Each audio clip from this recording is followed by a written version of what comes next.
Welcome to the Homeschool Together podcast.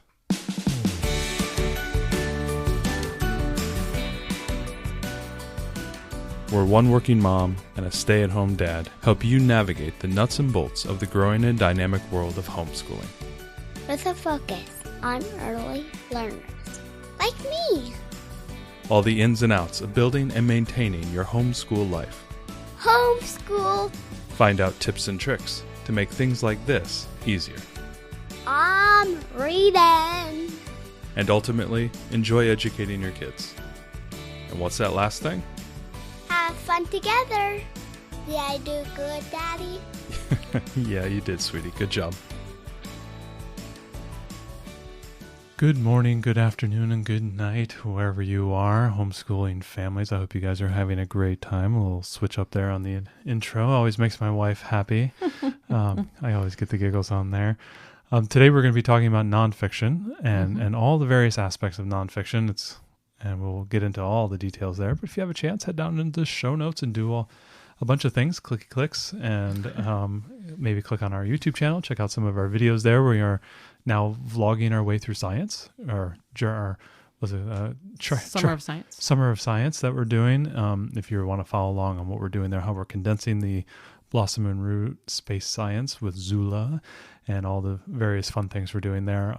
Go ahead and hop over to our YouTube channel. You can see the videos there. And if you want to check out some resource guides, if you're thinking about going around the world, or if you want to bookmark the page because you know the biomes are coming and we are teasing them and we are working on them and we're working hard. I don't know. Maybe by the time this comes out, they'll be out. We'll see. My gosh. We'll see. It could be. Because this is in the future and we're in the past. So we did a survey a little while back on our Facebook group. Survey. If you're not a member of the Facebook group, definitely join. I think it's great. Every time somebody posts a question there's lots of helpful folks. And I think it's a really healthy place to just be real and ask questions, and everybody's really friendly and awesome. So definitely join the Facebook group. But the survey was basically about what's your biggest challenge with homeschooling? Because we're thinking out about the episodes that we want to record and the things we want to research. And one of the things I think is, in my humble opinion, that I think we do pretty well is taking a topic and really synthesizing it and putting it into some actionable options for you. So we hope that helps people in their challenges for their homeschool journey. So if you've got specific challenges, shoot us an email, homeschooltogetherpodcast@gmail.com, or link up with me on Facebook or something. If you've got some real challenges you're dealing with in your homeschool and there's something that we can help to sort out or, do some research on, I'm really happy to do that. We're looking for future show ideas. Mm-hmm. So this is we're at episode 442, which is crazy. We're almost at 450. I can't believe that we're this high, but we still have lots of great ideas, but we want to make sure that everything that we do is helpful for you all. This isn't for us, it's for you. So if you've got ideas and things, please give us a shout out and let us know what your new challenges are and how we can help. And if you've been homeschooling for a year or so and you want to get on the podcast, tell us a little bit about what your experiences are. More than a year. Or more than a year. We take anywhere between 3 months to 18 years of homeschooling. We love our first year homeschool journeys. It's wonderful to hear at the end of someone's first year what their initial challenges were. It's one of the things that I kind of loved and hated about homeschooling podcasts before I'd started was that everyone had so much experience that I heard from on these podcasts, which I loved because I wanted all their wisdom, but I also kind of resented because I'm well, yeah, you've been doing this for 10 years. Of course you know what you're doing, right? So I think it's great to hear. So if you're just finishing your first homeschool year or close to it, we'd love to hear about, your new experience. And if you're an experienced homeschooler and you've been through the trials and the tribulations and you want to talk about that experience, we appreciate that too. So we welcome all kinds and love to hear lots of different voices and hear about your journey. So yeah, contact us. We'd love to do interviews. So absolutely. Well, today we were talking about the very difficult nonfiction.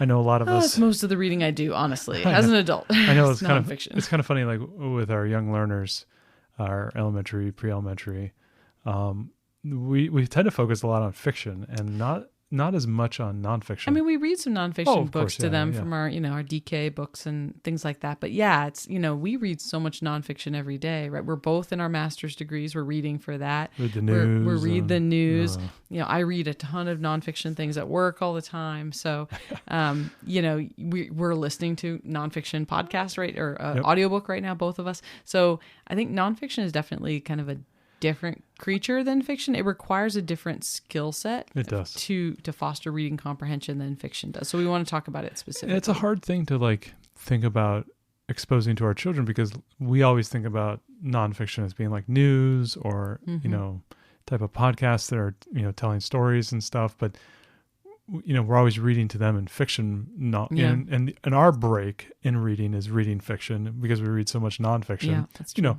Even just emails and text messages and Oh yeah, the dreaded Facebooks and all that stuff. I don't know. You're on I don't it. know. Sometimes You're on it. I'm sometimes not. Facebook's fiction. I slid right through. As being a tech guy, it was been really weird. I was super tech, big time tech, and I just slid right through like the eye of the needle, and I did not get sucked into the Facebooks and the Instagrams and all the things. You did. Yes, you got sucked into Reddit. That was different. I'm more of a Reddit guy. Yeah, that's So true. the thing about nonfiction, right? It's got less narrative flow. It's more structured. Yep. It's got lots of facts. There's technical language. This is one of the reasons why I generally find nonfiction, like novels, kind of boring. Like I don't usually. The first time I really enjoyed when I read The Boys in the Boat, which is an excellent nonfiction book and kind of changed my mind about nonfiction reading. So. Because it flowed like a story, and that's why it was great. I'll absolutely tell you, I was never really big into history books. I mean, I was always a little bit here and there, but as you can see above you, Miss Ariel, I have really seen. That's because you hit middle ages, and so now at your middle age, you suddenly got into grilling and World War II history.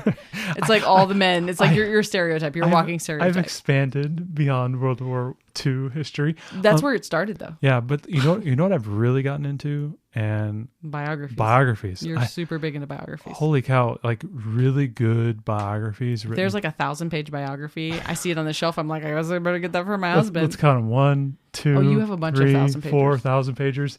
But you still haven't read Hamilton for me. Well, I'm working my way through the All I want you to do is watch that. But he wasn't a Read president. that so that we could then watch the musical together on Disney Plus. Yeah, all I know is he got shot by Aaron Burr, and he made Lin-Manuel Miranda made a thing about I just him. want you to read that, and then we want to watch the musical, and then I want to have a robust discussion. We talked last week about how great discussions are. I'm running down. You need to facilitate this for me. I'm working down my Ron Chernow biographies. I've done Grant. I've done Washington. I'll do Hamilton. They're next. all like 1,100 pages. Yeah, Anyway, I'll get there. We digress. So reading nonfiction requires different skills, right? We've got to analyze what the main ideas are from this, non-fictional presentation. We have to summarize it. A lot of times interpret visuals. There'll be maybe graphs or charts, or there's some sort of, depiction. I was thinking of the volcano book we have, right, where the volcano sliced in half and you see how the magma flows and all the different chambers and all that stuff, right? So you got to take something visual that you're looking at and figure out how you're going to interpret that to understand it and put it into context with the words that you've read as well. Yeah, we see that with science, but when we're doing history, and if you get far enough back, a couple hundred years, most of that history is very often depicted through art. Yeah. Through paintings and whatnot. So that brings in another element as well to the nonfiction, which is, maybe art appreciation or understanding, structure and style. It was funny because when I read the Washington biography, and even before he got, put in to be the general Second Continental Congress, he was already getting his portrait done multiple times, like through, out there in Mount Vernon. They would bring in these famous artists, and he was getting his portrait done. And even all the way through the war and then into his presidency, he was constantly having his portrait done because he was that famous even at that time and everything. And so like, it's funny because when I was reading the book, it was talking about the art styles in the time and what was, they would depict people in Romanesque styles with the toga and stuff. And he didn't want any of that because he thought that was kind of weird. But having these like art appreciation and understanding of art can also be an aspect within the nonfiction reading, is that you may have to consider that, because that is something Right. that you'll see as depicted throughout history and whatnot. Yeah, and when you read nonfiction, you're constantly organizing the information that you're getting. So you learn a little bit, you organize that into a framework, and then as you learn more, you figure out where that new information fits with what you already know, because you're trying to kind of build this complete picture of understanding in your mind. So it's very different than just reading a fiction book. Well, and I think that goes right into the idea of the key concept, or the main idea. Especially with our younger learners, we're going to be reading passages or reading books or sections that are fairly small, like maybe a page or a paragraph. And we want our students to begin to tease out the appropriate information. Technique I've seen done is where every time they read a sentence on a separate piece of paper, in that sentence, they have to write 3 of the most important words that they saw on that, right? If you're talking about Roman aqueducts or something like that, you say aqueduct, water, distance, and you write those 3 words, right? Because the Roman aqueducts, transported water over a great distance, and you try to pick out the main words that represent that.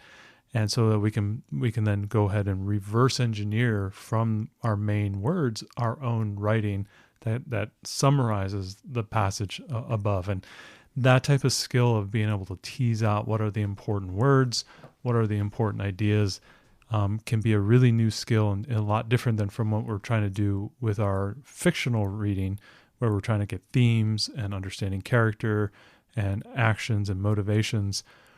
With our nonfiction, we're trying to pull out keywords, understanding vocabulary. Trying to synthesize it into something that's coherent. One of the things we can do is ask our kids to, use 1 or 2 sentences to summarize this whole, passage that we read or page that we read. And this is a great, easy writing exercise too, 100%. where they have to think about so part of it is there's a challenge in only using 1 or 2 sentences. So you can't write everything you heard verbatim. You have to try to synthesize that and put it into something that you can really summarize what you read in a way that still captures, like you're saying, the key main points of what they read. And that may need to be done more explicitly with the student, where you work with them and show them exactly how to do that, so they can kind of learn through that repetition, where you actually maybe read it with them, and then you guys work together to pull out and summarize. Being able to condense some type of nonfiction writing down to 1 or 2 sentences that describe that whole piece requires a level of understanding, a command of the language to then be able to synthesize that stuff and what those main points are down into something that's concise and coherent. That is a skill that a lot of people have to learn how to do, being able to, be concise and narrow and be able to essentially regurgitate something that you might have learned. Right. That's not in the long form, right? Like, summarize this whole chapter to me in 2 sentences, right? That's a very challenging thing to do. And that may not be something that's, easy for a young learner, that we may have to model that for them. And just as important as understanding the concept of, the main points of what we're reading, it's also important to evaluate the source. So a great question to, start teaching our kids is like, who wrote this? Why did they write this? You see the food pyramid from the government website, right? About, the healthy food groups or whatever. Isn't it a pie graph now? It's a plate. Isn't that Michelle Obama's thing? She released it as done as a plate, and it was all broken apart. Anyway, I haven't looked at it in a while, but whatever, say, okay, this is a source where we're learning about what are considered healthy foods or not healthy foods. And then over here's an ad from another company, right, trying to get you to eat XYZ food, right, that they sell. Beef, it's what's for dinner, whatever, right? And talking to our kids about so who wrote this? Why? What was their motivation for writing this?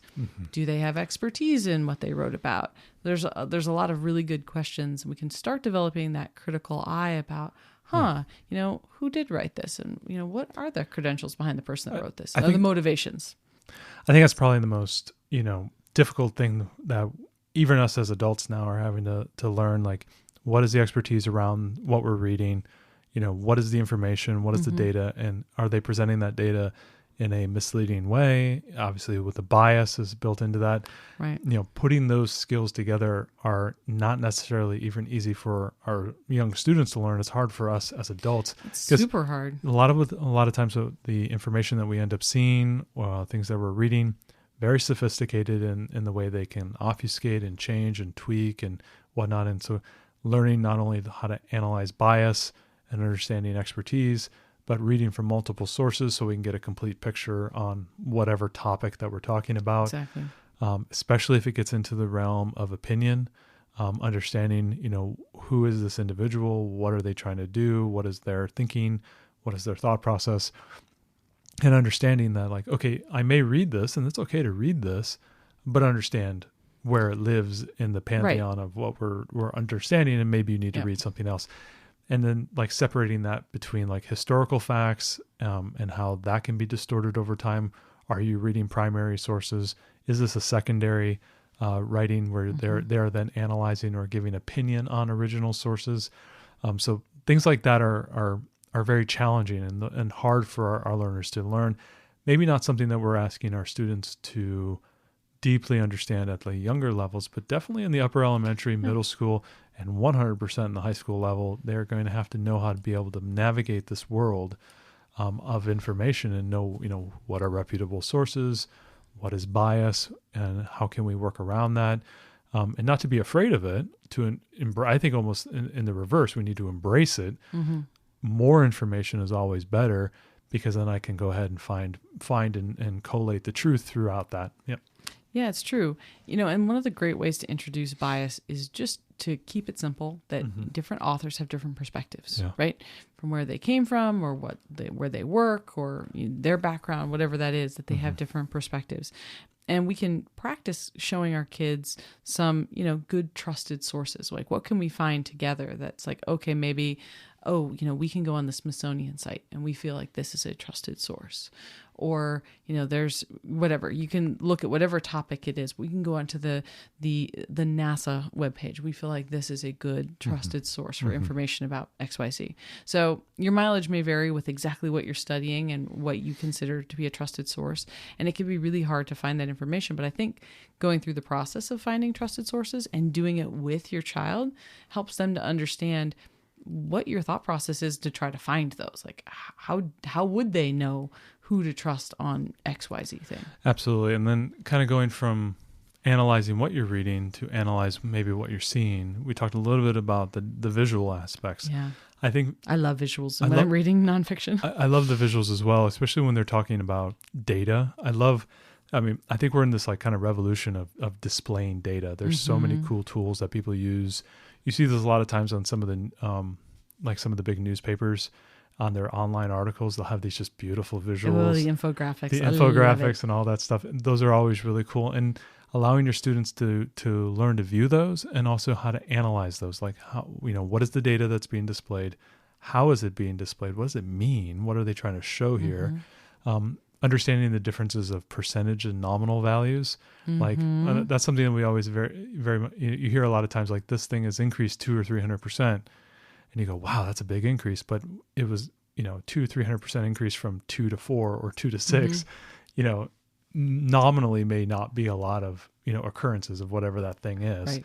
Understanding that how that data gets presented and how that can kind of be twisted. People can, what do they call it? Lying through data or obfuscating through data. Yeah. You can kind of, it's fun to... Statistics, using statistics to lie. It's a really fun exercise to show your kids. And there's lots of good examples of this online, how you can manipulate data to show it the way you want it to be presented, to kind of back up what you're trying to say as an author. So I think that could be a really fun exercise, but definitely asking your kids, what it's showing.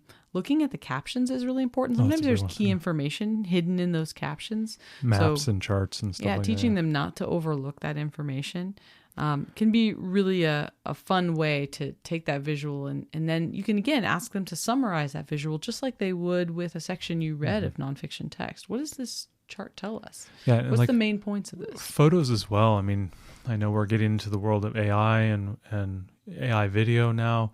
And the question that a lot of our learners are going to have to understand is like, am I looking at something that is real? Yeah.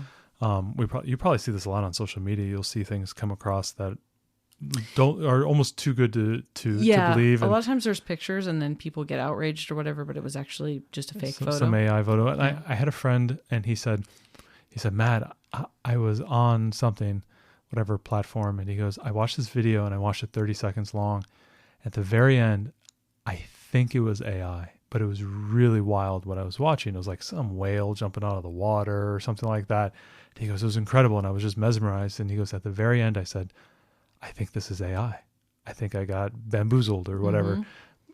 Now AI video might be fun to watch. I have a deep love affair for the Bigfoot vlogging videos that have come out lately. If you haven't seen any of those, go ahead and you can go on YouTube and watch them. They're funny. But like we can enjoy these things, but also we need to understand that sometimes maybe they may not be true. Right. If we're going to consume them for entertainment, that's fine. That's one thing. But understanding, I think in the next coming years, being able to be equipped with understanding, like, am I watching something that's real? If this is real, is it coming from a reputable source? Is this being posted on a channel that is reputable? Okay, it's most likely it is true. They're not getting bamboozled by some AI image or something. Well, they could. They could. But then how to find the root cause of those sources? And I think there's going to be some type of like tool that gives you a hand checking that has like, this video has been verified by, AI thumbprint, which means it's like there's some handshaking that goes from the news agency or the YouTube channel person directly back to the source. And that source has been verified that thing is real, right? Or something like that. There's going to be some like stamp or thumbprint that's going to go on things, but even then that might be faked as well. So being able to have the capability to understand the difference between these, I think is going to be a big problem going forward, because like, what's the one thing we see on YouTube when we're scrolling through and looking for videos to watch? There's all these fake trailers. Well, not just fake. There's the fake trailers. Which I'm like, oh, they're coming out with that's a fake trailer. Yeah, I love that one. The few of them, though, a lot of times the kids are looking and go, oh, Daddy, play that one. I go, it's not what you think. And I can tell from the thumbnail that it's like some, it's not a real thing. Or it's if the thumbnail has some weird thing in it, it's most likely the video is not something worth watching. So right. Or we can tell we'll be watching like travel videos about some place where, getting geared up to go to Hawaii in a bit. And so we watch some videos and I'm like, that's AI voice. That's not even a real person who's talking to us about their experience. They're like, those are going to get better and better. They're getting good though. They're getting really good, but you can still kind of tell, but it's like they're trying to say their personal experience. Like, this isn't a person. This is an AI voice. No. So now it may be an AI voice reading a person's writing, so we don't know that, but we digress. So the other thing about nonfiction is that we want to try our best to connect it to other subjects, to connect it to real life, right? Nonfiction can be a great way to enhance science and history. You've been reading these biographies. There's a lot of books, for example, studying history that they're like letters back and forth and things like that. So maybe our kids aren't going to read a 1,000-page biography, but there's some really great smaller books that are like letters from kids to adults or others, from that time period that our kids could read, and that could give them some insight. So things like that can help them to connect.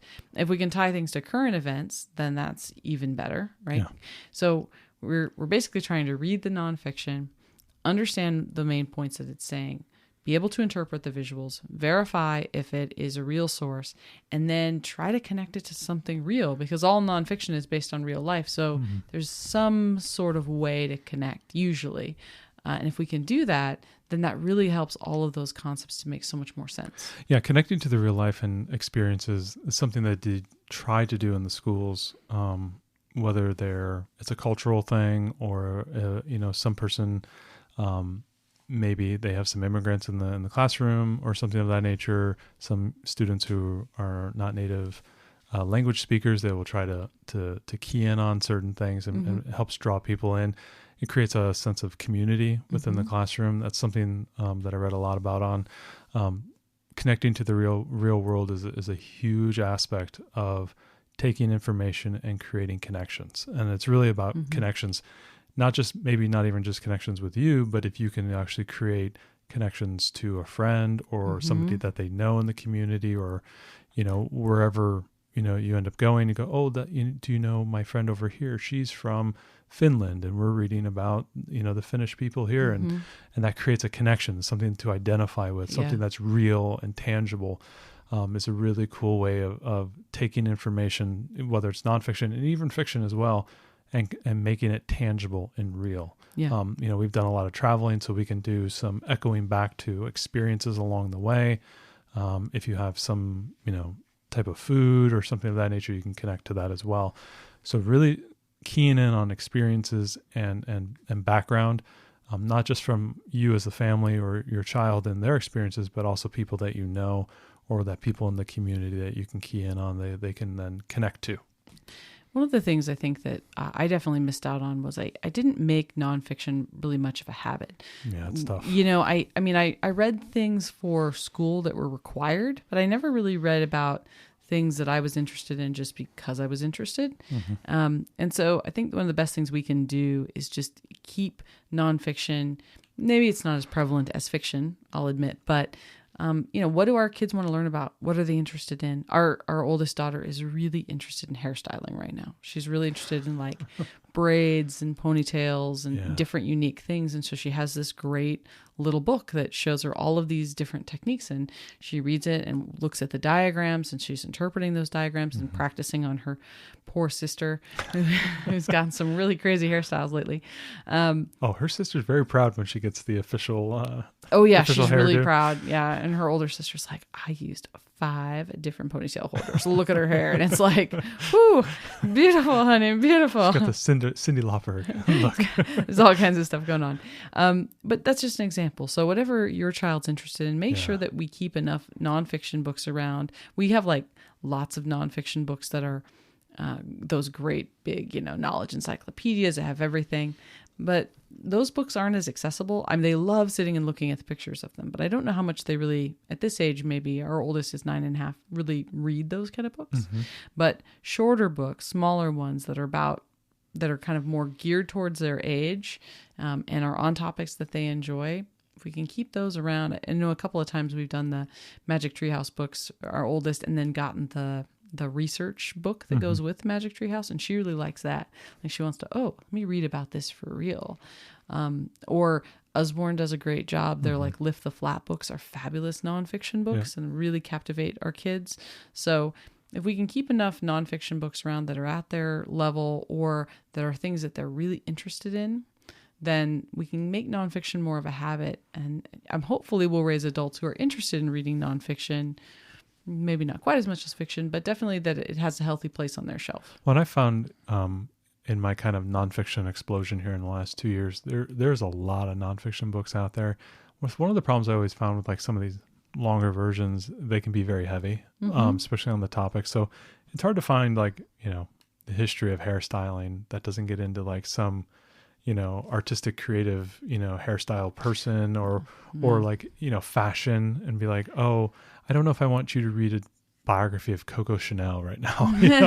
But I mean, I think at their level, there's all kinds of things. There may be books that are, they have those, what is it, the Big Little People books? Yeah, those are great. Those are really good for, getting those biographies, especially. It says Little People, Big Dreams, maybe something like that. I'll find those are great. I'll find we've read a few of them for Around the World. Right. And our Around the World journey was a great place to read. Like if your child likes biographies, likes real world stories, there's lots of great biographies of people around the world that are done in fabulous picture books. Absolutely. So take nonfiction, don't leave it on the cutting room floor, or keep it as something that you read a little bit to your student, whenever you're doing your curriculum. Try to make it a bigger piece of the pie. Do obviously be careful about obviously the sourcing and the bias and everything. And those are just skills that you have to learn along the way, but definitely bring it in. Use all the techniques that we've been talking about. Right. The same reading comprehension questions. All should be applied directly through here. There's some additional skills that need to be learned around nonfiction and how to apply those skills in the right circumstances, scaffold those in along the way. Obviously we don't need to, talk deeply about bias to our first grader.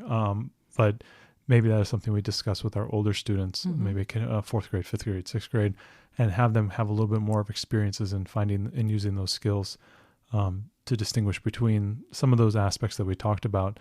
But hopefully you guys can keep nonfiction in your hearts and don't close it off, because it is a really, what was the thing? There's sometimes history and real life is even a stranger than fiction, right? And there's a lot of cool historical stuff out there, and a lot of great stories, and a lot of human stories as well. They're just amazing to listen to and read about. And don't leave those on the cutting room floor. I think it's an important thing for our kids to experience and enjoy. Thanks so much for joining us today and making us a part of your homeschool journey.